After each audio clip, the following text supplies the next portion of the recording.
you stated, and I want to be sure I understand your statement, you do not believe that a Jesus Christ, a man named Jesus Christ, lived on this earth. Is that correct, sir? Yes. Okay, now, can you help me understand how if a respected ancient historian named Josephus, whom I'm sure you're well aware of, specifically named a man that lived as Jesus, that was named Jesus Christ, and in several, parts of his chronicles, I would imagine would be the word to use. How would you explain that, sir? And he had no, and he did not believe in Christ. That's a good question, but we got time. Go ahead. All right. That's a good question. First of all, keep in mind, Josephus was born after Jesus is supposed to have died. And so he is not writing as an eyewitness. Now, I did not claim that eyewitness accounts are the only way that history can be written, but I want to make it clear that Josephus was not an eyewitness. He wrote late enough. He wrote at a time when the Gospels, as we know them, and a number of other Gospels that perhaps you don't know about, were being written or had already been written. And so if those passages in Josephus were indeed written by Josephus, it would reflect nothing more than the fact that he was familiar with Christian propaganda, which already at that time, by the end of the first century, was quite widespread. And so actually we would not be too surprised that, in fact, we would expect a lot more historians to mention something, at least just by report, from the evangelists that were sent out.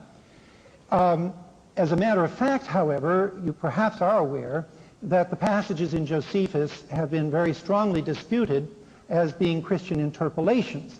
The Christians were looking very hard to try to find other documentation, other proof. It was embarrassing that the only proof we had was in the Christian writings themselves.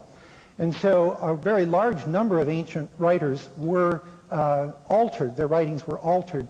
And a number of things were actually created, too, like the supposed correspondence between Seneca and Paul to give a Stoic philosopher's blessing upon St. Paul. It is quite clear to me that the famous Testimonium Flavianum that we all talk about is indeed a Christian interpolation.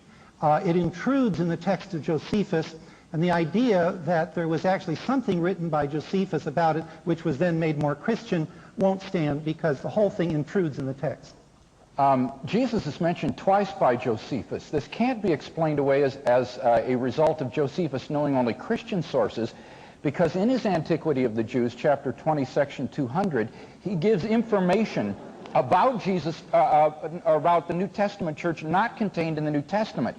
He tells about the martyrdom of Jesus' brother James. He couldn't have gotten this out of the New Testament because James is still alive in the book of Acts, and therefore he's obviously in contact with authentic historical information. It's not an interpolation either because it doesn't intrude. The other passage is connected with two incidences which are confirmed by Suetonius and Tacitus. Also, Josephus' stylistic traits are present in that passage. There was definitely, I think, a Jesus passage in Josephus, even if maybe it was subsequently dressed up a little bit by Christian copyists. R.T. France says it seems safe to assume Josephus spoke of Jesus' wisdom and teaching. Some people called him Messiah, and this, I think, is a consensus of scholarship.